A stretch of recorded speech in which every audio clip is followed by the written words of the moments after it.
Welcome to Burlap Teachers. Enjoy the video. You start now by clearing the area and gathering tools, 2 soft microfiber cloths, a plastic scraper, and isopropyl alcohol 70% or 91%. Once done, test the alcohol in an inconspicuous corner for 10 to 15 seconds to confirm no finish change. Use the scraper at a shallow angle to lift loose metal residue without scratching.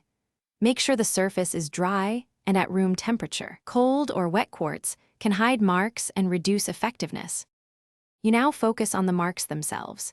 Dampen the cloth with alcohol and rub gently in small circular motions, keeping pressure light to avoid surface abrasion. Once a mark resists, angle the plastic scraper and push the residue away. Never use metal tools. If the stain persists, repeat 2 to 3 passes, allowing about 1 minute dwell time between attempts so the alcohol can break down metal transfer. Remember that patience prevents damage. Work methodically across the affected area rather than scrubbing hard. You finish by removing any remaining residue.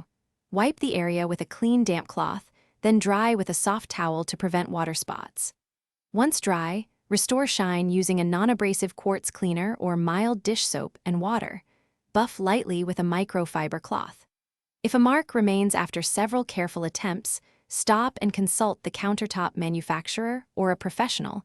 Using wrong chemicals can dull the surface. One troubleshooting tip: if a scratch-like line stays, it may be. Thanks for watching. Consider subscribing if this video helped you.